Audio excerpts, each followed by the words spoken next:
दोस्तों नमस्कार। मैं विकास कुमार, आपका दोस्त और बिजनेस कोच। दोस्तों, फ्री व्यापार स्कूल में मैं हमेशा आपको पेट्रोल पंप से रिलेटेड नई नई जानकारियां देता रहता हूं। तो दोस्तों, अभी लेटेस्ट जो अपडेट बताएं कि रीड्रॉ के प्रोसेस फिर से स्टार्ट हो गए हैं। हरियाणा के कुछ डिस्ट्रिक्ट में रीड्रॉ के प्रोसेस स्टार्ट हो चुके हैं। मे भी आने वाले टाइम पे यूपी में, पश्चिम बंगाल में, राजस्थान में, एमपी में यहाँ पे भी रीड्रॉ के प्रोसेस स्टार्ट हो जाए। तो आप लोग अपने ईमेल आईडी को जरूर चेक करते रहें, मेल को जरूर चेक करें। हो सकता है कि किसी लोकेशन पे किसी कैंडिडेट का सिलेक्शन हो चुका हो, बट किसी रीजन से, वो चाहे उनके डॉक्यूमेंटेशन से रिलेटेड हो या फिर उनकी ज़मीन से रिलेटेड हो, अगर कोई इशू होता है, उनका कैंसिल हो जाता है, तो इस केस में ऑटोमेटिकली रीड्रॉ के प्रोसेस होते हैं और जिनका भी सिलेक्शन होता है उनको ऑयल मार्केटिंग कंपनी मेल के द्वारा एक इंफॉर्मेशन भेज देती है।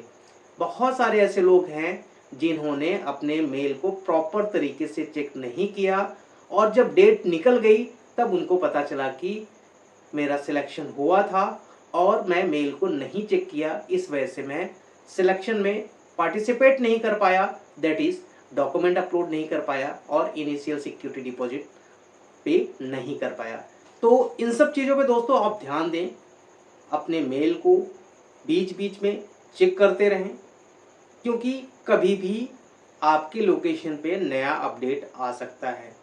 और इसी बीच ऐसे लोकेशंस जो एससी और एसटी के लिए थे, दैट इज सीएफएस साइट थे, ऐसे कंडीशन में जिन्होंने ग्रुप 3 में अप्लाई किया था वो भी थोड़ा सा अलर्ट रहे, क्योंकि बहुत सारे लोकेशन पे ऐसा हो रहा है कि ग्रुप 1 और ग्रुप 2 में जो भी अप्लीकेंट थे उनके डॉक्यूमेंट्स, या जो सबसे बड़ी प्रॉब्लम आ रही है वो है लीज डीड।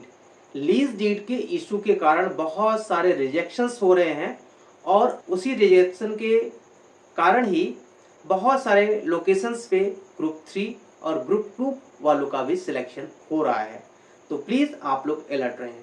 एक चीज़ दोस्तों, दूसरी चीज़ मुझे ये बताना है कि बहुत सारे मेरे व्यूअर्स मुझे रिसाइटमेंट के बारे में पूछते रहते हैं, मुझसे रिसाइटमेंट प्लान के बारे में पूछते रहते हैं कि सर अगर मेरी ज़मीन किसी कंडीशन में अगर फुलफिल नहीं हो पाई या जो भी उनके पैरामीटर्स हैं अगर वो फुलफिल नहीं हो पाता है, तो क्या इस कंडीशन में हमें लैंड चेंज करने का ऑप्शन मिलेगा। तो दोस्तों मैं बता दूं कि जो 2019 का गाइडलाइन था उसमें प्रोविज़न था कि अगर जो भी आपकी ज़मीन है वो सूटेबल नहीं पाई जाती है तो इस केस में एक अल्टरनेटिव लैंड का ऑप्शन मिलता था।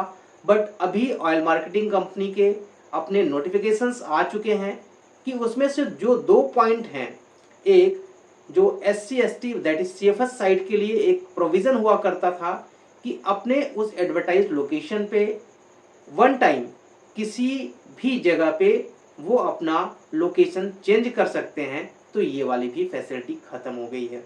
दूसरा, जो कोई इशू होता था और अगर आप चाहते थे कोई इशू है वो लैंड में, अगर सपोज दैट कि लैंड ओनर जो है वो आपसे तैयार नहीं हो रहा है या फिर म्युनिसिपल कॉरपोरेशन का कुछ इशू है, तो इस केस में लैंड चेंज करने का ऑप्शन मिलता था, ठीक है। बट अब वो 2 ऑप्शंस बंद हो गए हैं। उसमें कुछ सेल्स ऑफिसर इस टाइप का भी आपको स्टेटमेंट देते हैं कि जितने भी रिसाइटमेंट के प्लान थे वो बंद कर दिए गए हैं। तो ऐसा कुछ भी नहीं है दोस्तों।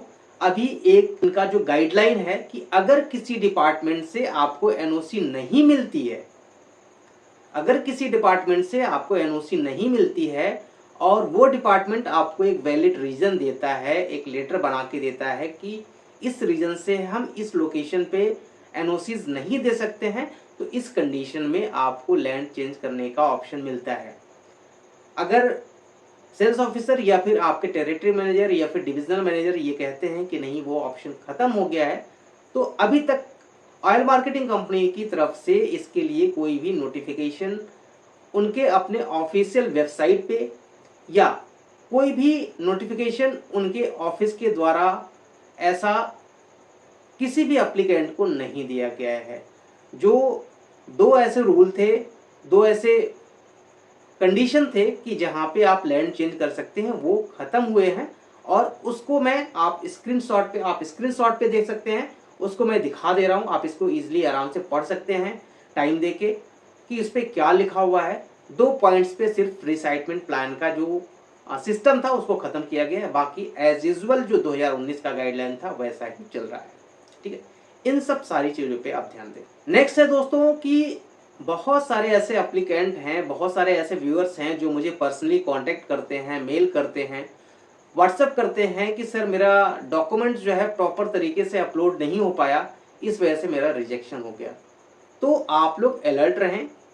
अगर कोई भी प्रॉब्लम होती है तो आप किसी भी ऐसे कंसल्टेंट से कांटेक्ट करें जो उसके एक्सपर्ट हों, और कांटेक्ट करके उनसे अपना काम जरूर कराएं। दोस्तों एक चीज़ मैं आपको बता दूं कि किसी भी कंसल्टेंट के थ्रू आप काम कराएंगे तो 4-6-10 हज़ार रुपये का आपका खर्च आएगा मैक्सिमम, बट आपका काम सही होगा, डॉक्यूमेंटेशन में कोई इशू नहीं होगा। ठीक है, अगर आप अभी 2-4-6 हज़ार रुपये बचाने के चक्कर में ऐसा हो सकता है कि आप किसी से कांटेक्ट ना करें, और आप, मैं नहीं कहता कि आप एलिजिबल नहीं हैं, आप कर सकते हैं, बट अगर आपको थोड़ा भी डाउट है तो आप किसी भी कंसल्टेंट से आप जरूर कांटेक्ट कर लें, अपने सेल्स ऑफिसर से कांटेक्ट कर लें। उनको डॉक्यूमेंट्स अपलोड करने से पहले सारे डॉक्यूमेंट्स उनको दिखा दें कि सारे डॉक्यूमेंट्स सही हैं कि नहीं हैं। अगर वो कहते हैं हाँ सही है तो आप उसको अपलोड करें। और इसके बाद एक रेक्टिफिकेशन आता है, लोगों ने रेक्टिफिकेशन में भी प्रॉपर तरीके से डॉक्यूमेंटेशन नहीं किया, और इस वजह से भी उनकी प्रॉब्लम आ गई है।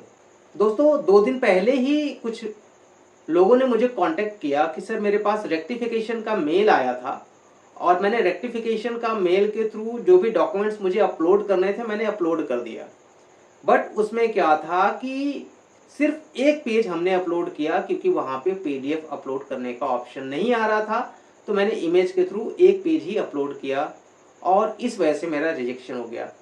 आप दोस्तों समझने की कोशिश कीजिए कि आपका जो डॉक्यूमेंट्स है वो प्रॉपर तरीके से ऑयल मार्केटिंग कंपनी के पास ट्रांसपेरेंस तरीके से जाना चाहिए। ठीक है, अगर आपका एक पेज का जाता है तो उसमें सेल्स ऑफिसर या फिर डिविजनल मैनेजर या टेरिटरी मैनेजर उस चीज़ को क्या समझेंगे कि ज़मीन के डॉक्यूमेंट्स आपके प्रॉपर हैं कि नहीं है। सिर्फ एक पेज लगा देने से सारी चीज़ें प्रूफ नहीं होती हैं, और आपको ये मेल भी लिख के आता है कि सारे डॉक्यूमेंट्स प्रॉपर तरीके से उसको आप अपलोड करें। और जब कोई रेक्टिफिकेशन आता है तो सेल्स ऑफिसर आपको 10 दिन का टाइम भी देते हैं कि उसको रेक्टिफाई करके फिर से अपलोड करें, और आप फिर से वही काम करेंगे तो फिर उसके बाद रिजेक्शन 100% श्योर है, उसमें भी कोई डाउट नहीं है। तो प्लीज़ आप लोग डॉक्यूमेंट अपलोड करने से पहले इन सब चीज़ों पे आप जरूर ध्यान दें। और बात करें एनओसी की, एनओसी के प्रोसेस भी बहुत सारे लोगों के चल रहे हैं पैरेलली, जैसा कि मेरी बातचीत हो रही है एनओसी चल रहे हैं, और एनओसी के प्रोसेस पे आप कंटिन्यूस लगे रहिए, फॉलोअप करते रहिए। आप अपने डीएम ऑफिस में जाके कांटेक्ट करें, डिफरेंट डिपार्टमेंट से जो है वहाँ से आप जो है फॉलोअप करते रहें, तो आपकी एनओसी थोड़ी जल्दी हो जाएगी, और आपके जो आगे के प्रोसेस हैं वो थोड़े फास्ट हो जाएंगे।